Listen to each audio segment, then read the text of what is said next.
four spheres of the inner life. The aim of this course of lectures will be to describe the inner life in relation to the life between death and a new birth, in order to show the close relationship between these two realms of existence. This should enable us to develop guiding principles that will help us to find our bearings in many difficult situations. By gaining a real understanding of the inner life, we can achieve the stability this life needs. It will be necessary for you to work steadily through the first lectures, which are intended to provide a foundation. They will take us into domains of esoteric science which may seem far removed from the kind of knowledge that our hearts and minds may tell us we would like to have immediately. However, once we have achieved the aim of these lectures, you will realize that the only safe and sure way of getting there was to work our way through the seemingly remote esoteric knowledge, which will now be presented to you. If you take an abstract view of the inner life, you will find that it has three distinct aspects: thinking, feeling, and our will impulses. However, a fourth element has to be added, which consists of our inner reactions to sensory experiences. You see, we do not merely let colors and sounds, the experience of different temperatures, and so on, dart past the conscious mind, but we lay hold of them and take note of them. We are able to remember them and keep them in mind, and are thus able to know that a rose is red, not only when we see it. We can carry the red color of the rose around with us and store it and other colors in our memories. This serves to show that our inner reactions, the things we note and through which we relate to the outside world, are also part of the inner life. Anything we note in the outside world is part of our inner life because we make it so. Through the world of thought, we acquire knowledge of our immediate surroundings, and in science of objects which are more remote. We use thought to make the outside world part of our inner world, in a much wider sense than through sensory perception. We do not merely take note of things, but think about them, and we are aware that this uncovers some of the secrets of the things we perceive. Emotions and feelings are another part of our inner life. Our feelings are the part of our inner life through which we are in touch with the outside world in a way that is in accord with the dignity of man. The fact that we are able to feel things and take pleasure in our surroundings is the real basis of our being truly human, and to some extent this also makes up the joys and pain of life. All this takes place in the rise and fall of our feelings. Feelings arise in us which heighten the quality of life, so that we are happy and content and gain strength. Other feelings bring pain and suffering. They come to us through life's events, through destiny, and also from our inner life. When we speak of feelings or emotions, we refer to a realm which does indeed hold all the happiness and pain of human life.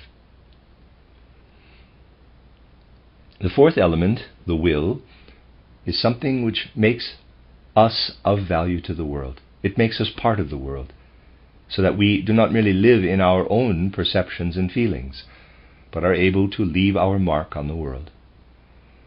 All the will impulses of which human beings are capable represent our true value to the world when they progress from will intent to action. In the realm of the will, therefore, the human being is part of the world, and it is our inner life which streams into the world and becomes part of it. It is immaterial at this point if the egotistical, antisocial urges and passions of a criminal mind enter into the will, and from there into the world, and cause destruction, or the high-minded pure ideals which idealists gain from being in touch with a higher world order, and which enter into their actions, or perhaps even only their words, so that they may fire the minds of others, or perhaps have an effect by revealing the dignity of man. In either case, anything to do with the will gives human beings their value. All the richness for which our inner life holds the potential can therefore be brought to expression in these four spheres: sensory perception, thinking, feeling, and will impulses. If we now take a deeper look at these four spheres of inner human nature, a significant difference can be seen between the first two and the last two of these. This is something of which we are not much aware in ordinary life. At best, we can become aware of it by considering it in the following way. When we talk about taking note of things and reflect on this, we may get the feeling that here we are in direct connection with the outside world. We make this world part of our inner life when we work on our inner reactions to it. We also feel that our reactions must be such as to give us true pictures of the outside world. If there is any abnormality in sensory perception, in our reactions and in the senses themselves, it is evident that this impoverishes the inner life, for we then receive less from the outer world. If we now move on from sensory perception to thinking, we may be aware that it is not enough for our thinking to delve around in itself and focus on itself only. When all is said and done, our thoughts only have value for us if they bring something objective, something from outside ourselves to our awareness, and if they can throw a light on it. It would give us no satisfaction to think about things unless this taught us something about the outside world. When we think about our emotions and feelings, we find that the life of feeling is much more closely connected with our own inner being than are thinking and sensory perception. We gain the idea that we must go through further development, to begin with entirely on the physical plane, before we will be able to sense and get the right feeling for some of the more subtle aspects of the outside world. If we have an idea and take note of this, we say that if the thought is true, it must also ring true to all other human beings. We need only find the right words, and it should be possible to convince others of its truth. When we are faced with a natural phenomenon or a work of art and develop feelings about it, we know that fundamentally speaking, our human nature, such as it is, will not help us to fathom completely what we have in front of us. It is quite possible to be completely untouched by a piece of music or a painting, simply because we have not educated our feelings to the point where we can perceive its subtleties. If we pursue this further, we find that the life of feeling is deeply inward, and we cannot easily express what we feel in thoughts that can be shared with others.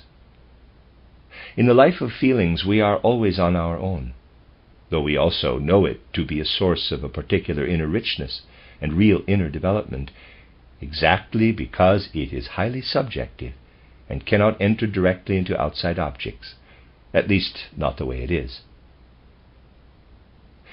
The same must be said with regard to the will. Just think how different we are from each other when it comes to the will impulses that may arise, and to what we are capable of doing in the world thanks to our will.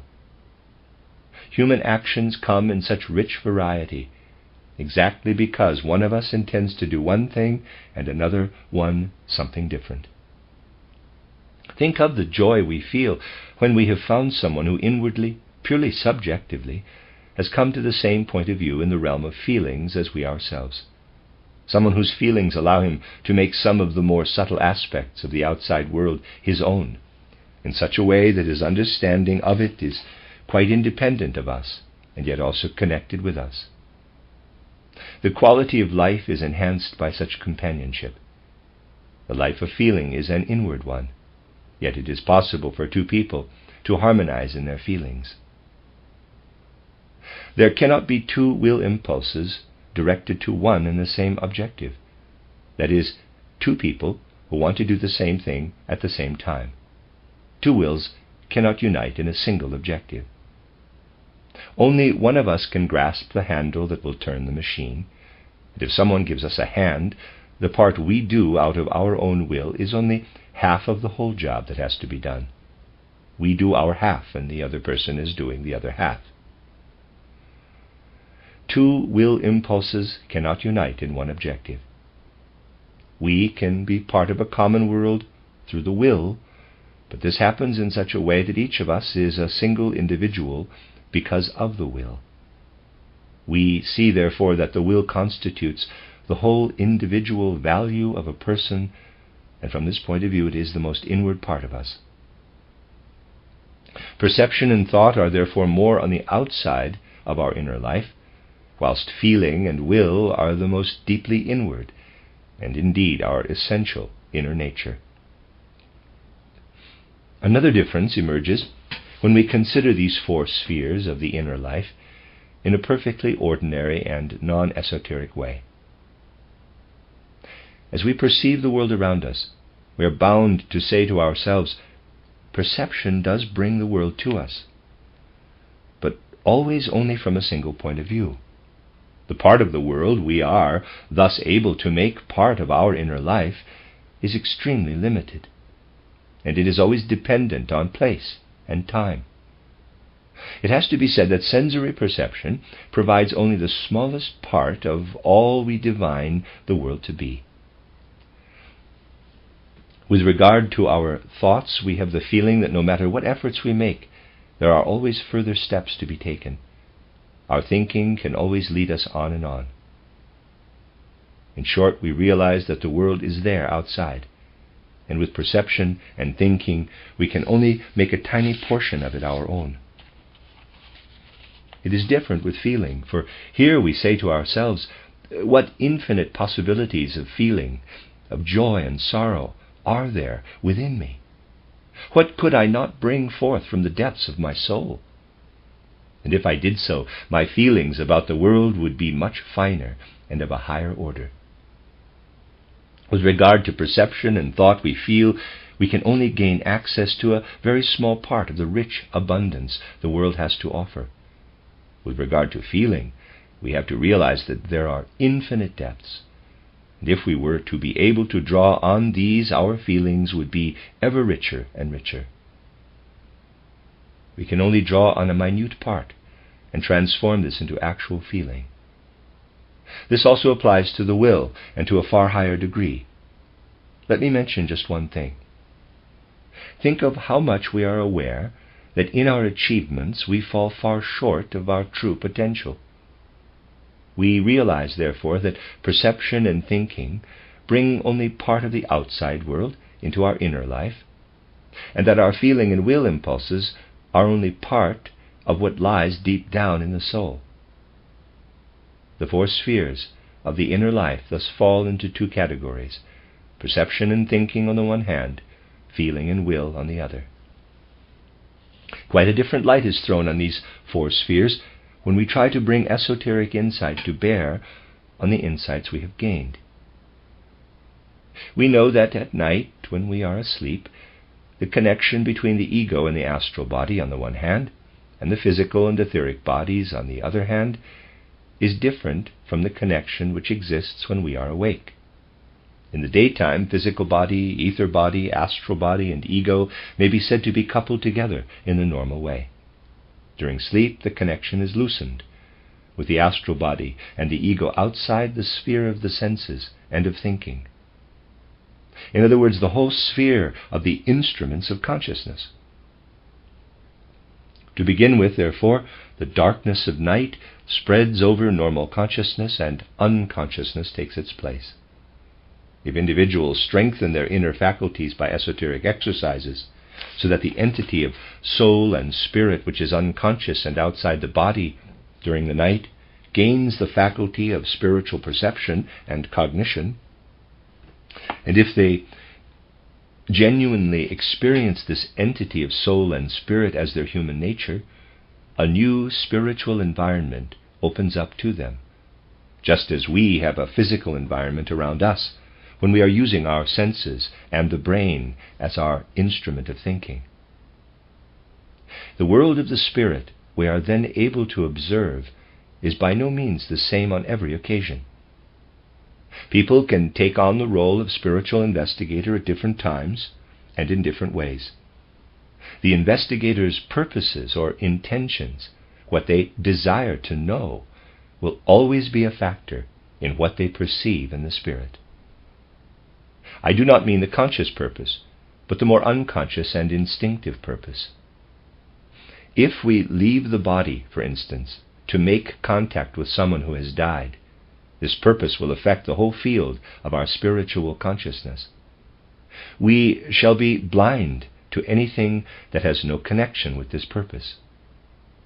If the investigator succeeds at all, he will steer straight for the dead person and his destiny, so that he may behold exactly what he desires to behold in connection with the dead person.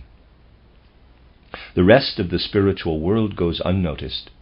This is a clumsy way of putting it. It remains in obscurity, and all the investigator experiences is the connection with the dead person. What we see in the world of the spirit thus depends on what we intend to see. It is therefore understandable that the descriptions of the spiritual world may vary endlessly with different seers. Each one of them may have seen quite correctly what he was bound to see in view of the impulse which guided him when he had taken his soul and spirit out of the living physical body. In this and the following lectures, I shall describe what clairvoyant consciousness sees when it enters the world of the spirit with the intention of acquiring knowledge of the inner life of man, with its four spheres of perception, thinking, feeling, and will, in order to discover what ebbs and flows in the human soul, causing it both joy and sorrow. Let us suppose someone has developed clairvoyant consciousness to the point where the soul and spirit can be withdrawn from the living physical body in a way that normally only happens in the unconsciousness of sleep, and that this person performs the withdrawal with the express intention or impulse of acquiring knowledge, of being able actually to observe the inner life of man. I am now going to try to describe what such an individual would experience. The first experience of clairvoyant consciousness is that our worldview undergoes a complete reversal. As long as we are in the body, we look around us with the senses and think with our intellect. We see a world of mountains, rivers, clouds, and stars. And at one point in this world, we see ourselves as a minute entity in comparison with this great world. When clairvoyant consciousness begins to function outside the body, the whole situation is reversed. The world, which ordinarily lies spread out before the senses, and on which we reflect with the brain-bound intellect, disappears from view and no longer gives rise to thought. Instead, we feel as if our very being were poured out into this world. If we have really come free of the body, the experience can be expressed in the following words, quote, "You are now poured out into the world at which you were merely looking until now. You are now in this world, and up to a certain limit fill the whole space. You are actively moving in time." Close quote. This is an experience to which we must first grow accustomed. Another way of describing it would be to say, quote, "What has been outside world is now inner world. It is not as if you now had this outside world inside you, but the feeling is that it has become inner world. You now live in the space in which things and events were spread out, which you perceived with the senses, and about which you had thoughts." Close quote. When clairvoyant consciousness is developed in a certain way, the tiny human being who was previously at the center, with the horizon of the sense-perceptible world around him, now actually is our world. We look at it in the same way as we previously looked at the outside world, which extended through space and progressed in time. We have become our own world.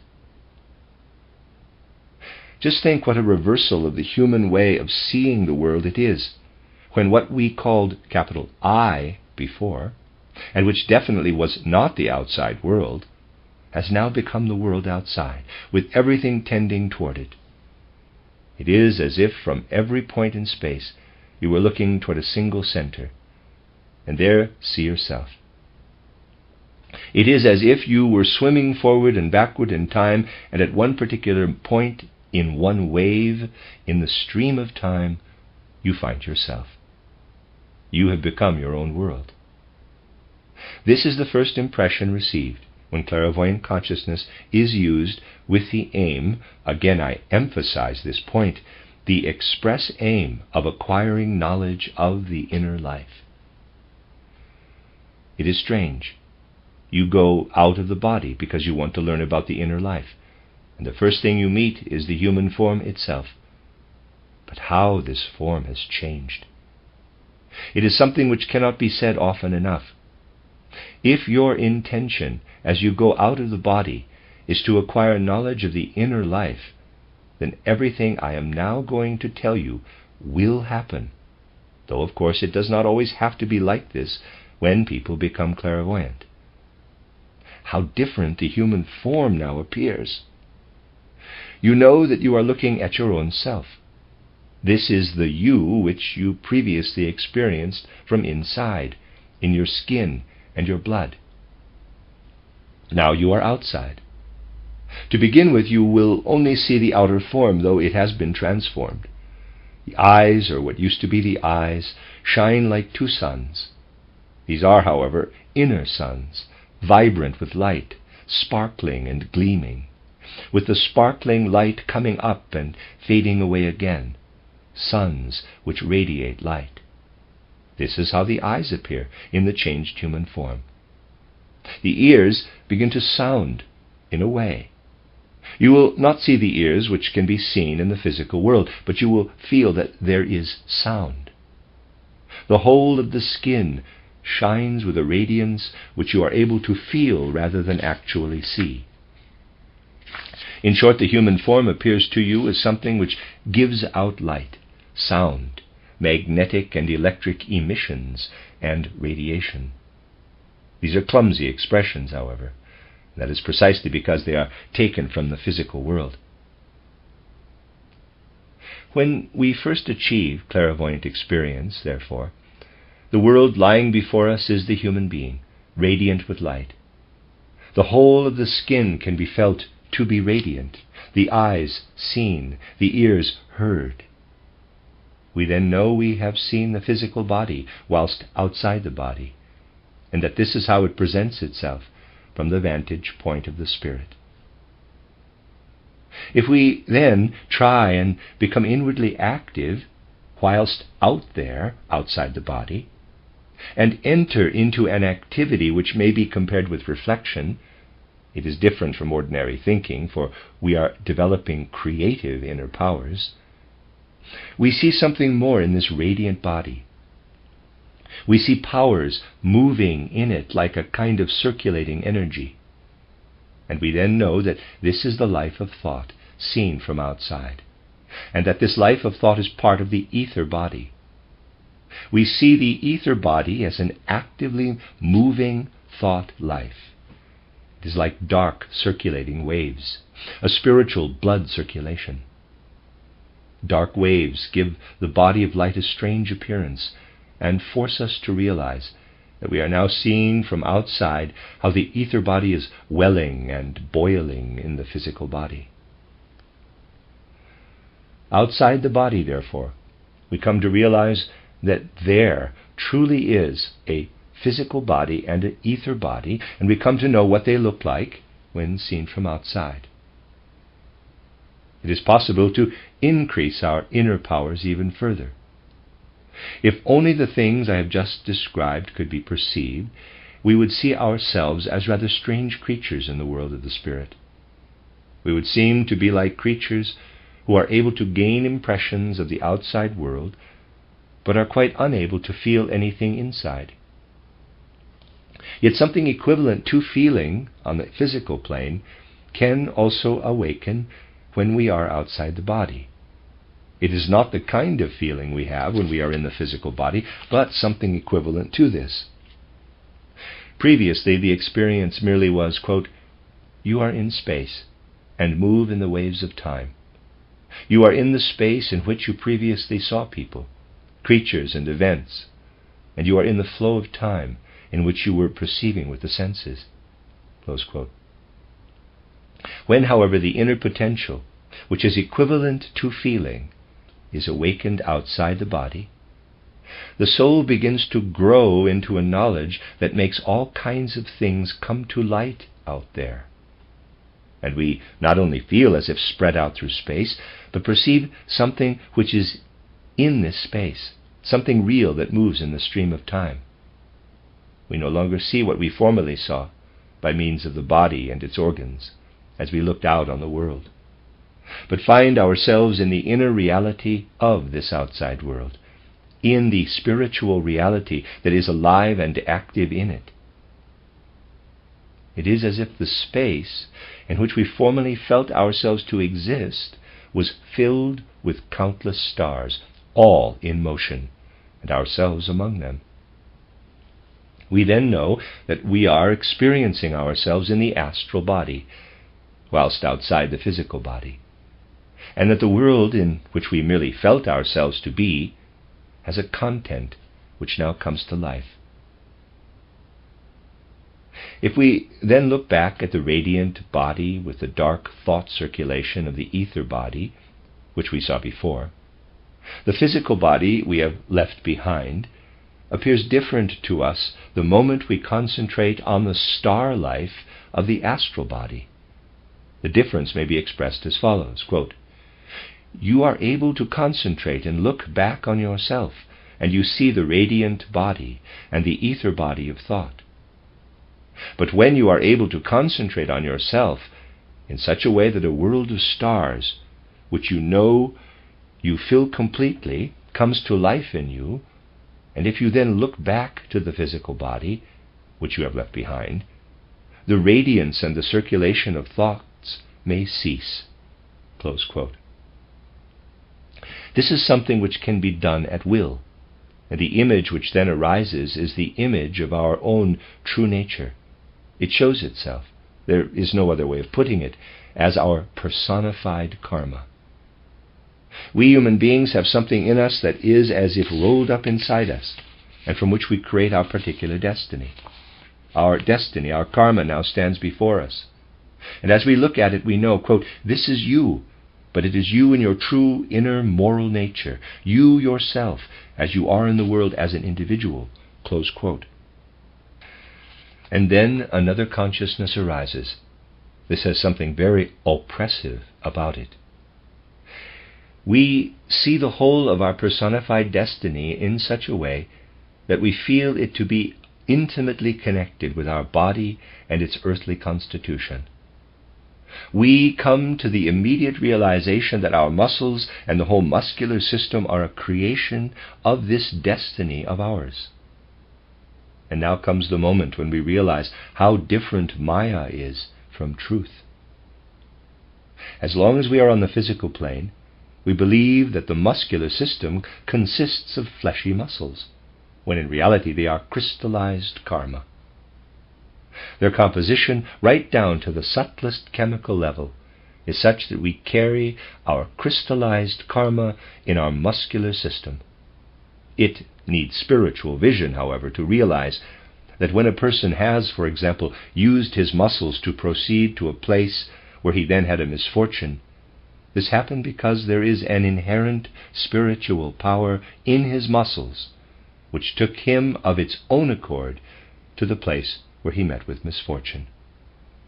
The world order has crystallized our destiny in our muscular system, and in those muscles lives the spirit which in terms of the outer physical plane has crystallized, and without our conscious knowledge takes us to all the places where we must go in accordance with our karma. If we gain still more inner power and enter into further out-of-body experiences of the inner life, something arises in us which in ordinary physical life is our will impulse. When the life of the will thus reveals itself, we feel as if we were not merely in a stellar system, but in the sun of that stellar system. We feel at one with the sun of our individual planetary system. We might say that when we have inner experience of the astral body, we know ourselves to be at one with our individual planetary system. When we experience ourselves outside the body with the ego, we know ourselves to be at one with the sun of our stellar system, with everything turning and tending toward this sun. Looking back on ourselves, when we are no longer inside but outside ourselves, anything that is outside us, when we are in the physical body, will be inside us when we are outside that body, and everything that is inside us when we are in the body will be outside when we are out of the body. Something else presents itself. We realize why our body had to come into existence in the physical world, and must in turn pass away. We become aware that spiritual powers and entities guide the growth and development of the human body, and that others again destroy it. We also realize that our coming into being in and passing away from the physical world has crystallized in something quite specific, for we know it to be fundamentally connected with the skeletal system. When the skeletal system is built into the human physical body, the verdict is pronounced on the form in which human beings experience birth and death in the physical world. The way in which the skeletal system is crystallized and takes form in them determines the way in which they come into existence and pass away again. We realize that we could not be what we are in physical existence if the whole world had not joined forces to harden our physical nature to the point where it confronts us in the skeletal system.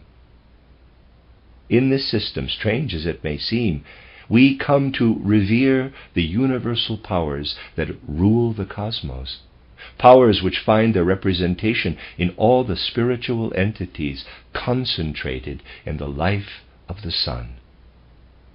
We come to recognize the skeletal system as the ground plan of the human being, with its outline traced in the world order. And we realize that our other physical organs are, in a way, suspended from it. Clairvoyant vision of the inner world, which has become outside world, thus ends in a vision of the human skeleton seen from outside, which is the symbol of death. For in the final instance, clairvoyance leads to the realization that the spiritual worlds have, as it were, created an external physical symbol for themselves. We also realize that these are the worlds to which we truly belong in our inner being. We have entered these worlds by going out of the body, and this has shown us our true nature. Another thing we realize at this fourth stage is that when we act in the world, when we unfold our will, this is an inner power which acts unconsciously on the physical plane, a power we only come to know at this point.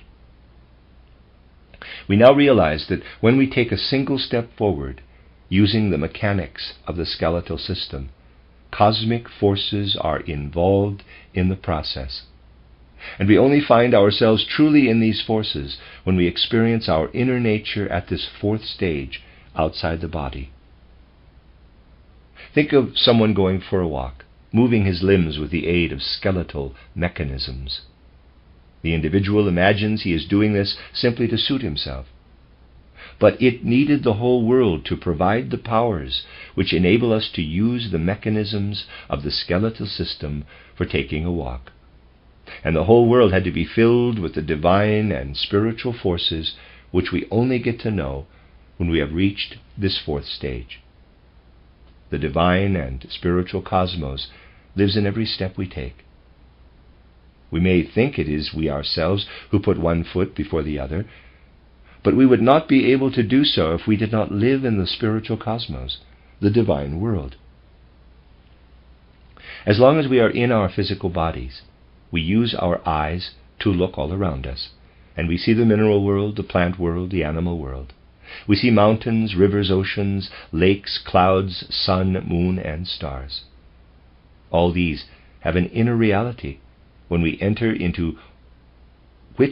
into only when we live outside the body in the way I have described. Then we know the spiritual essence that is hidden behind the radiant sun, the shining stars, behind mountains, rivers, oceans, lakes, and clouds. And we know that it lives in the mechanics by which we move our bones. All this must be present. We then also understand more clearly what we experienced at the third stage. Just as the will is closely connected with the skeletal mechanism, so are our feelings closely connected with the muscular system, which is a symbolical expression of the system of feelings. It needs the planetary system to build the kind of muscles we have, muscles which can be extended and contracted and in turn operate the mechanics of the skeletal system. We gain knowledge of the planetary system when we become conscious of being in the astral body.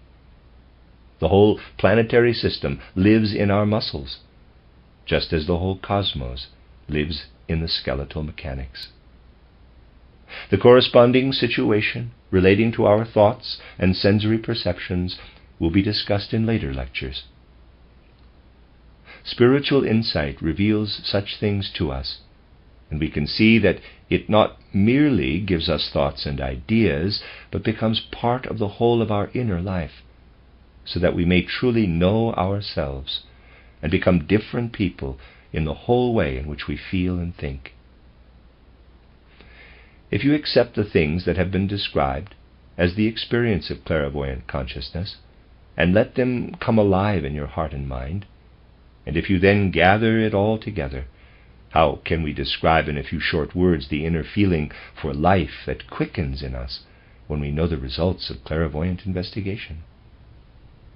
If we consider the way in which our absolutely ordinary, everyday moods and whims come to expression, the impression we gain is similar to the words spoken by Capasius and Benedictus at the beginning of my mystery play titled The Soul's Probation, namely, that the goals the divine spirits set themselves and the thoughts they have thought through all the worlds come together in man. Summing this up in one vital feeling, we may say that we see human nature differently and know that the divine cosmos is to be found everywhere in it. Consciousness of this is quickened and waxes stronger, and having gained understanding in soul and heart, we are able to say, man can be understood only by recognizing that his whole being is born out of the divine and spiritual world. When we perceive how feeling flows into the function of our muscles, how divine and spiritual cosmic forces flow into our bones, how the whole cosmos lives in the movements of our bones and the whole planetary system in the extension, contraction, and relaxation of our muscles, and when we think this through and feel its reality, we can say with full understanding, truly, man is born out of the divine world. Ex Deo nascimur, out of God are we born.